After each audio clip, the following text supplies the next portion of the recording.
Bonjour tout le monde, nous attendons 15 heures pour pouvoir commencer et nous continuerons Bezrat Hashem dans quelques instants sur Torah TV, l'histoire de la fête de Pessah.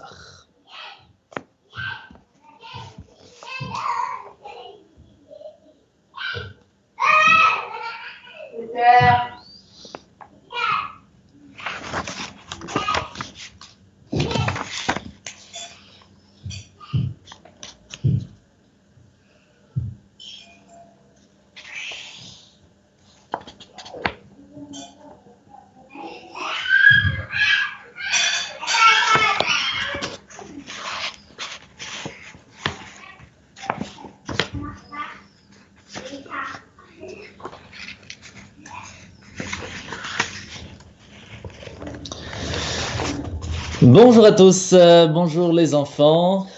Attendez une petite seconde s'il vous plaît. Nous allons commencer tout de suite. Voilà. Bonjour tout le monde, bonjour les enfants, nous sommes sur Torah TV. Nous allons parler tout de suite de la fête de Pessah, comme nous l'avons fait les jours derniers. Et nous allons continuer dans l'histoire. Rappelez-vous, hier, nous avons parlé du fait que Moshe, en se sauvant de l'Égypte, arrive au pays de Couche, puis 40 ans plus tard, va arriver dans la ville de Midian. Arrivé dans la ville de Midian, il va se rendre compte qu'au puits se passait quelque chose de pas vraiment très gentil.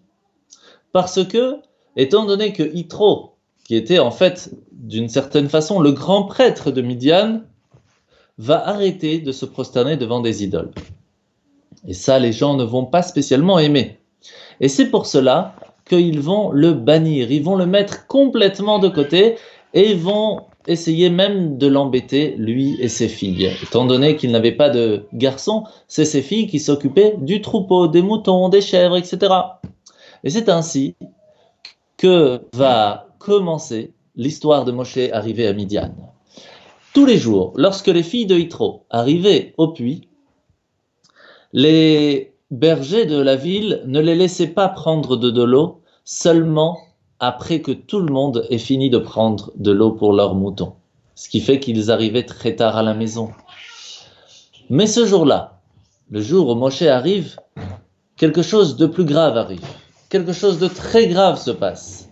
Les bergers de la ville commencent à pousser les filles de Yitro, même une va tomber dans l'eau. C'est ainsi que Moshe va prendre le bâton qui était à côté et va se battre contre les bergers pour les renvoyer, et les filles de Yitro vont pouvoir rentrer chez elles bien plus tôt. Et c'est là que Yitro va demander « Mais où est ce monsieur-là qui vous a sauvé? Ramenez-le à la maison !»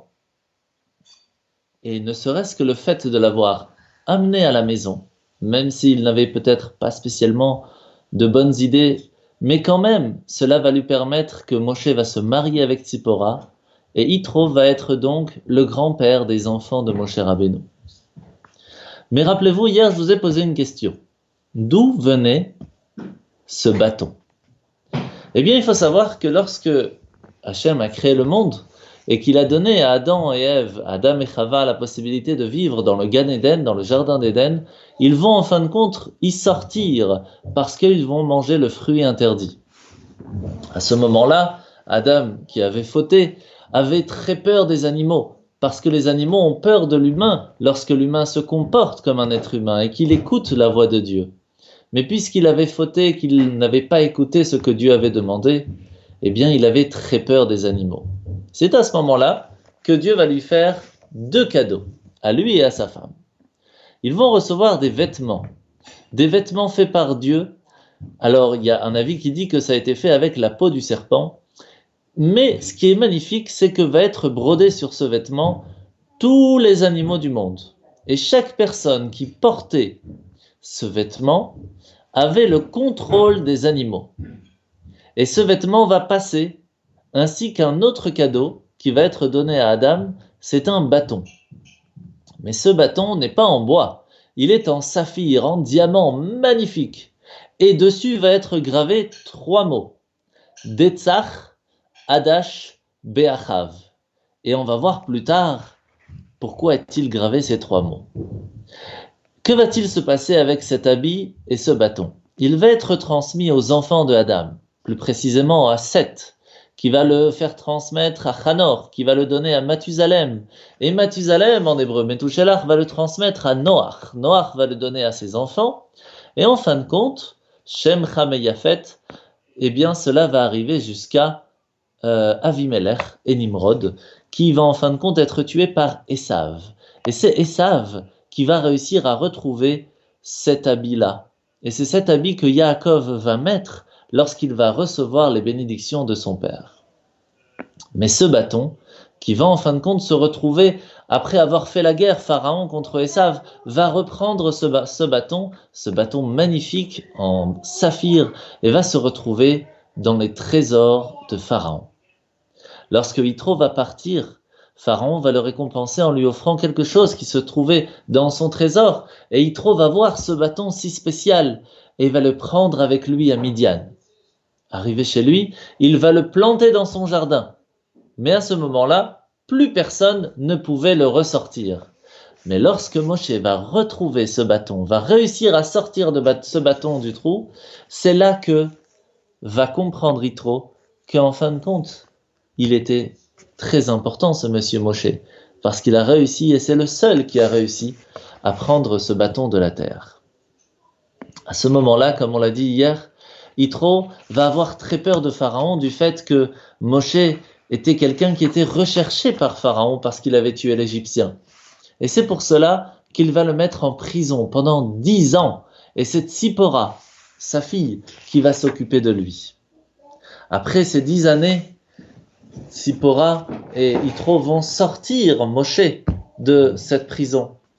Et Tzipora et Moshe vont se marier. Mais attention, Yitro va y mettre une condition qui ne va pas du tout être facile à prendre pour Moshe. Yitro va dire à Moshe, je suis d'accord que tu te maries avec ma fille, mais attention, le premier fils que tu vas avoir n'aura pas le droit de faire la Brit Mila, n'aura pas le droit de faire la circoncision. Ça c'est interdit, c'est un problème pour Moshe, parce que pour Moshe, il est juif, donc pour lui c'est normal de faire la circoncision. Aïe aïe aïe, quoi faire? Moshe prend quand même la décision de se marier avec Tzipora, qui était une femme extraordinaire, une tzadékette. Et c'est ainsi qu'il va avoir 2 petits garçons. Mais avant cela, il va devoir s'occuper aussi des troupeaux de Yitro, puisqu'il n'y avait que des filles, donc c'est lui, le beau-fils, le gendre, qui va s'occuper des moutons, des chèvres, des agneaux, qui appartenaient à Yitro.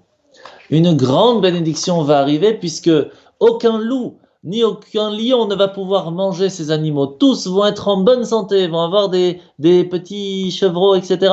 Et tout va bien se passer. Mais ce qui est vraiment magnifique, c'est que Moshe Rabbeinu était un berger extraordinaire. Il s'occupait de tout le troupeau, même un qui avait un petit bobo, il allait tout de suite le voir. Qu'est-ce qu'il faisait? Très simple. Un jour est arrivé où un petit agneau va se sauver. Et il va le suivre. Vite, il va courir derrière pour le rattraper. Attention, mon petit agneau, reste derrière moi. Jusqu'à qu'il arrive devant une montagne. Quelle montagne? C'est le mont Chorev. Vous avez déjà entendu parler de ce nom? Cette montagne a un autre nom. On l'appelle aussi le mont Gavnunim. Toujours pas? Eh bien, en fait, c'est le mont Sinaï. Là, ça vous parle peut-être, les enfants. Oui, le mont Sinaï, c'est là où on va recevoir la Torah. Eh bien, sachez d'abord, première chose, c'est que Moshe Rabbeinu, avant d'arriver jusque là-bas, ça va lui prendre 40 jours avant de pouvoir arriver jusqu'à cet endroit où les moutons vont manger. Mais 40 jours sans manger, sans boire. Ni pour Moshe, ni pour les animaux, c'est possible. Et pourtant, ça va marcher, ça va fonctionner. Comment ça se fait? C'était un miracle que Hachem va faire à Moshe pour lui montrer que plus tard, lorsqu'il montera au mont Sinaï pour prendre les 10 commandements et faire descendre la Torah, là-bas aussi, il montera pendant 40 jours et 40 nuits, il ne mangera pas, il ne boira pas, et restera quand même en bonne santé. Et vous savez qu'il y a une autre personne qui a fait exactement la même chose que Moshe Rabbeinu. C'est le roi David. Oui, parce que les enfants, sachez que le roi David lui aussi va voir un petit agneau qui va se sauver, un petit mouton, et il va courir derrière et va s'occuper de lui sans faire attention aux autres. Il fait attention à chaque petit personne, à chaque petit animal qui se trouvait dans son troupeau. Et ça, c'était tellement magnifique que Hachem a dit à David et il a dit à Moshe, puisque tu t'es tellement bien occupé de ce troupeau, ça montre que si je te donne en main, eh bien, tout le peuple juif, tu pourras t'occuper de chacun d'entre eux aussi, et tu feras attention à chacun d'entre eux. C'est comme ça que va Moshe Rabbeinu et David être choisis comme le berger du peuple d'Israël. Mais vous savez que le roi David a fait quelque chose aussi de magnifique, et c'est intéressant de le préciser. Le roi David va se rendre compte que les moutons qui étaient très forts, très âgés, très grands, vont manger toute la bonne herbe, alors que les plus moyens vont manger ce qu'il reste. Et alors les tout bébés qui n'avaient pas de force, il ne restait plus grand-chose. Alors le roi David, qu'est-ce qu'il va faire? Eh bien, il va construire 3 petites cabanes où il va installer les plus grands, les plus forts, les moyens et les plus petits. Et va d'abord ouvrir la porte des plus petits pour qu'ils puissent manger. Puis les moyens, puis les plus forts. Eux, ils avaient la force de manger ce qui reste. Donc on voit à ce moment-là que Moshe va s'occuper vraiment de tous les animaux. Mais attention, il va suivre ce petit animal qui s'est sauvé et va arriver devant le mont Sinaï. Et à ce moment-là, que va-t-il se passer? D'abord, première chose, c'est que au même moment, en Égypte, va se passer une chose très difficile, très dure. La torture, la difficulté de l'esclavage que Pharaon faisait aux Juifs était tellement dure qu'ils ne savaient plus quoi faire. Les Juifs pleuraient, ils demandaient à Hachem, s'il te plaît, sauve-nous. C'est là que va arriver quelque chose d'encore plus grave. Et là, ce ne sera plus possible de vivre. Parce que Hachem, pour punir Pharaon, il va lui envoyer une maladie qui s'appelle la lèpre. C'est que toute sa peau était remplie de blanc et ça le grattait et il ne savait pas comment guérir de cela. Et les méchants Égyptiens ont dit à Pharaon, tu sais ce que tu vas faire? Tu vas te tremper dans le sang des Juifs. Au secours! Au secours! Et c'est ce qu'ils faisaient. Les Juifs n'en pouvaient plus. Ils pleuraient, Hachem, ce n'est plus possible, sauve-nous! C'est là que Hachem va entendre. Il va entendre le cri du peuple juif. Parce qu'ils souffraient. En plus de cela, ils ont demandé pardon, Hachem, si on a fait des bêtises, pardon, mais sauve-nous, c'est plus possible. Le fait d'avoir fait Teshuvah, d'avoir demandé pardon, Hachem a entendu. Puis, il s'est rappelé aussi du mérite de nos papas et de notre maman, que eux faisaient de belles actions, ils étaient gentils avec tout le monde. Surtout Avraham, Yitzhak et Yaakov, nos patriarches, comme on en a parlé, étaient tellement des gens extraordinaires que ne serait-ce que leur mérite pouvait nous faire sortir de cet esclavage. Et bien sûr, Dieu est gentil, il veut tout ce qu'il fait, c'est pour notre bien. Alors il s'est réveillé et il a dit au peuple juif, ça y est, je vais envoyer quelqu'un qui va venir vous sauver. Le problème, c'est que c'était prévu que ce soit 400 ans d'esclavage. Mais Hachem a dit non, stop, ça fait déjà 210 ans que vous êtes en Égypte. 86 ans que vous travaillez durement pour Pharaon. Cela suffit. Ils vous ont tellement fait du mal. On va s'arrêter là. C'est là que Hachem va voir que Moshe Rabbeinu se trouve au pied du mont Sinaï. Et il va envoyer l'ange Michaël qui va dire à Moshe de là-haut, viens, monte au mont Sinaï. Mais Moshe n'a pas voulu écouter. Pourquoi? Parce que il était occupé avec les troupeaux. Et quand on travaille et qu'on s'occupe des animaux, on ne peut pas s'occuper d'autre chose. Jusqu'au moment que Hachem va faire que ce petit agneau va monter sur le mont Sinaï. Et il va mettre tout là-haut un buisson, un petit arbre qui brûle, beaucoup de feu. Mais l'arbre ne se consume pas. L'arbre reste normal comme s'il n'y a pas de feu. Mais c'est magique. Non, c'est un miracle. C'est Hachem qui voulait attirer Moshe jusque-là. C'est là que Moshe va monter sur le mont Sinaï, va voir ce que c'est. Et lorsqu'il arrive là-haut, il entend la voix de son père Amram, qui était en fait, venait de rentrer au ciel, il venait de mourir et donc son âme était au ciel et qui l'appelait à travers ce buisson. Mais en fait, c'est Hachem qui l'appelait à travers la voix de son père, pour ne pas qu'il ait peur. Et alors il dit, papa? Non, il dit non, c'est Hachem, le Dieu d'Abraham, le Dieu de Yitzhak, le Dieu de Yaakov, ton Dieu à toi, si Moshe. Écoute bien, sache que je me montre à toi maintenant pour te dire que tu te trouves sur une terre sainte et tu ne peux pas marcher avec tes chaussures ici. Tu dois enlever tes chaussures. Il les mit de côté et demanda à Hachem, Hachem, qu'est-ce que je fais ici? Pourquoi est-ce que Dieu va se dévoiler à travers un petit arbre, un buisson? Ce serait pas mieux de se mettre dans un grand arbre? Non, les enfants, parce que Hachem nous apprend de là une chose très importante. Une personne qui veut rester avec Dieu, qui veut vivre avec Dieu, qui veut que Dieu puisse lui parler, il faut que on ne soit pas grand comme une montagne, comme un grand arbre, en disant « moi je connais tout, moi je suis le plus fort ». Non, ça Dieu n'aime pas du tout. Il veut qu'on soit comme un petit buisson, en disant « c'est vrai que je connais plein de choses, mais j'ai encore beaucoup de choses à apprendre, c'est pour cela que je vais à l'école. Peut-être que je connais plein de choses, mais pas encore tout, c'est pour cela que j'écoute mon papa et ma maman. » Lorsqu'on est petit comme un buisson comme ça, alors Dieu peut venir avec nous et nous aider. Eh bien, sachez qu'à ce moment-là, Hachem va dire à Moshe, sache que mon peuple pleure. Le peuple d'Israël se trouve en Égypte et il pleure, il souffre. Il faut aller le sauver. Et sache que de la même façon que ce petit buisson brûle avec du feu, comme ce peuple juif qui pleure, qui souffre, comme ce feu, sache que le buisson restera toujours bien. De la même façon, le peuple juif restera toujours indestructible. On ne pourra jamais nous faire du mal, parce que Hachem est avec nous, il nous protège.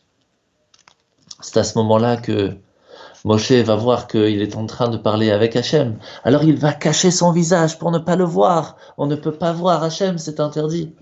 Alors Hachem va lui dire, puisque tu as caché ton visage, sache que tu pourras rester dans le mont Sinaï pendant 40 jours et 40 nuits, et tu pourras même me voir un petit peu lorsque tu viendras prendre la Torah.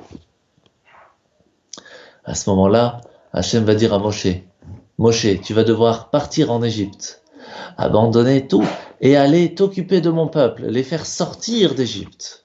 Mais, une seconde, comment je pourrais les faire sortir d'Égypte? Qui je suis, moi, pour le faire sortir d'Égypte? Je ne suis pas grand-chose, comment je pourrais les guider? Et puis, en plus, ils vont sortir d'Égypte, mais qu'est-ce qu'ils vont manger? Alors, Hachem va lui dire, d'abord, ne t'inquiète pas, parce qu'ils vont prendre un petit peu de pâte, qu'ils vont cuire très vite, ça va faire des matzot, et ils vont la manger en sortant d'Égypte, et ça va leur suffire jusqu'au mont Sinaï, ne t'inquiète pas. Alors Moshe lui dit, mais c'est très dangereux pour moi d'aller en Égypte. Qu'est-ce que je vais faire arriver là-bas? Pharaon veut me tuer, tout de suite les soldats vont m'arrêter. Alors Hachem lui dit, ne t'inquiète pas Moshe, partout où tu iras, je serai avec toi, je te protégerai. Alors Moshe dit, mais tu les as mis en esclavage, il y a une raison. Pourquoi tu veux les faire sortir maintenant? Est-ce qu'ils ont fait du bien pour cela? Alors Hachem va dire à Moshe, ne t'inquiète pas. Premièrement, ils ont fait teshuva. Ils pleurent en plus, ils souffrent.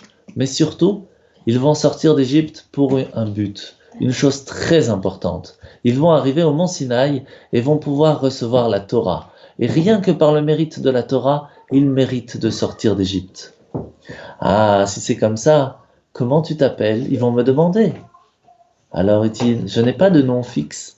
Des fois on m'appelle Elohim, des fois Elokeinu, des fois Elokai, des fois Shakai, des fois Hachem, des fois Ammonai. Mais comment on peut savoir? En fait, Hachem va changer de nom d'une certaine façon parce que la façon dont il agit avec nous, c'est ainsi qu'il utilise son prénom. Mais en fait, Hachem dit à Moshe, je suis toujours le même. Qu'importe le prénom que vous me donnez, je serai toujours ce Hachem qui vous a protégé.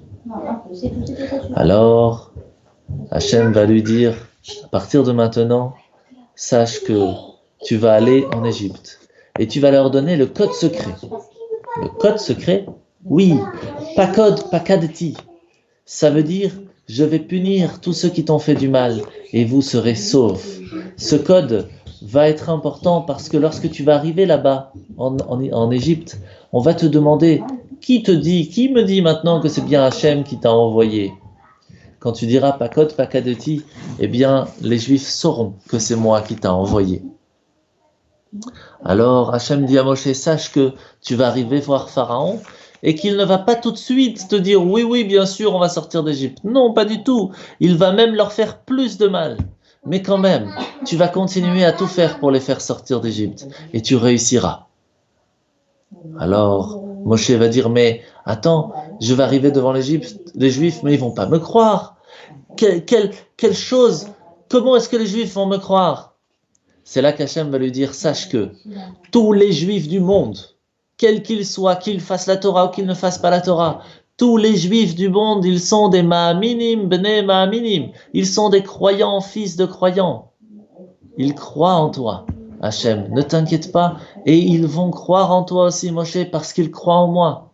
Et même s'ils te disent qu'ils ne croient pas en Dieu, en fait, non, ils croient en Dieu. C'est sûr et certain. Parce que tous les Juifs croient en Dieu. Ils ont à l'intérieur d'eux une âme, une neshama, un diamant magnifique. Des fois, il y a un peu de boue dessus parce qu'ils ont fait des bêtises, mais ne t'inquiète pas, cette âme est magnifique et ils croient en toi, quoi qu'il se passe. Mais tu viens de faire quelque chose de pas bien, Moshe. Tu viens de faire du lashon hara. Tu viens de dire de la médisance, une chose pas belle sur les Juifs. Tu as dit que les Juifs n'allaient pas me croire. Ça, tu vas être puni pour ça. Et c'est ce qui va se passer. Hachem va lui dire, je vais te donner des miracles que tu vas montrer aux Juifs et même aux Égyptiens. Et ils vont croire que c'est bien moi qui t'ai envoyé. Jette ton bâton à terre et il va se transformer en serpent. Et pourquoi en serpent? Parce qu'il a dit, toi Moshe, tu as utilisé ta langue comme le serpent en disant des choses pas belles sur les Juifs. Alors ton bâton se transformera en serpent. Puis, il a eu peur, Moshe, du serpent. C'est dangereux. Il s'enfuit. Mais ne t'inquiète pas. Hachem lui dit, ne t'inquiète pas. Le serpent ne peut pas faire de mal. Le poison ne peut pas faire de mal. Il n'y a que le fait d'avoir fait des fautes qui fait du mal. Donc, approche-toi du serpent, attrape-le, il redeviendra un bâton. Et vous savez que une fois, il y avait un serpent venimeux dans une ville d'Israël. Les gens paniquaient, ils ne savaient plus quoi faire. Ils sont partis voir Rabbi Hanina ben Dossa. Et lui, qu'est-ce qu'il a fait? Il a mis son pied dans le trou où le serpent habitait. Le serpent l'a accroché, il lui a fait du mal. Et pourtant, c'est le serpent qui va mourir et pas Rabbi Hanina ben Dossa. Et il va dire une phrase très importante. Il dit, voyez, ce n'est pas le serpent qui tue. C'est la faute qui tue. Et comme moi, Rabbi Hanina, je n'avais fait aucune faute, je ne faisais que des bonnes choses. Il n'a rien pu me faire. Vous savez, qu'est-ce qui va se passer après? Le signe du bâton peut-être n'allait pas suffire.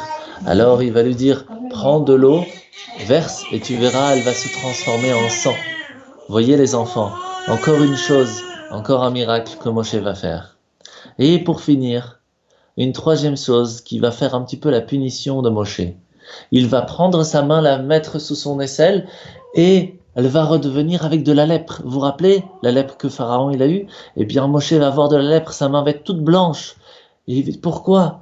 Parce que celui qui dit du mal sur les autres a comme punition la lèpre.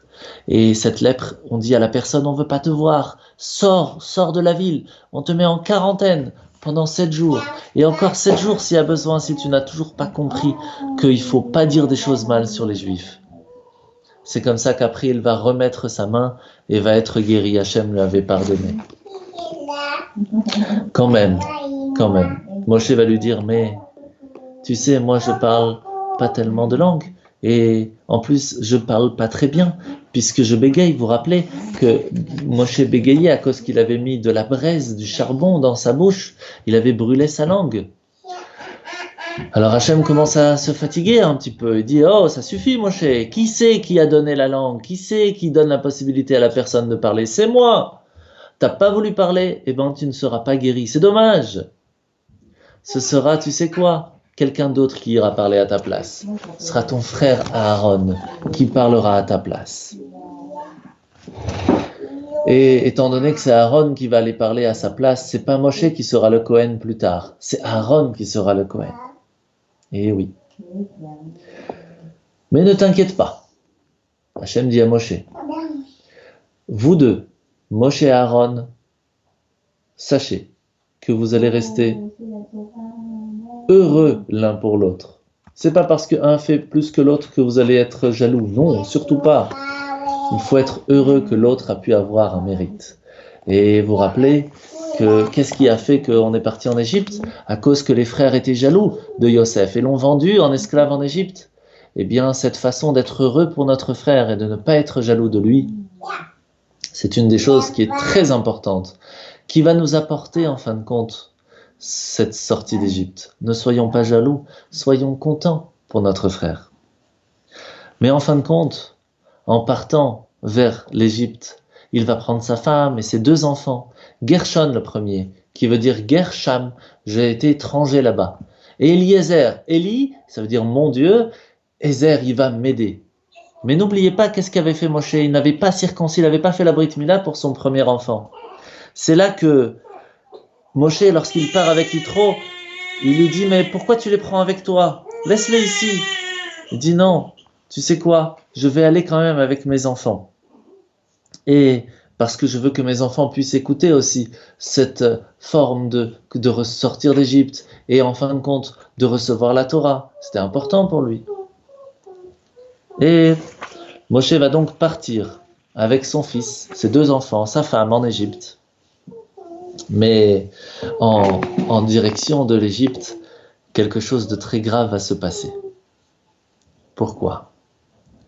Parce que un ange va venir et se transformer un peu en serpent comme ça, et va avaler l'enfant de Moshe.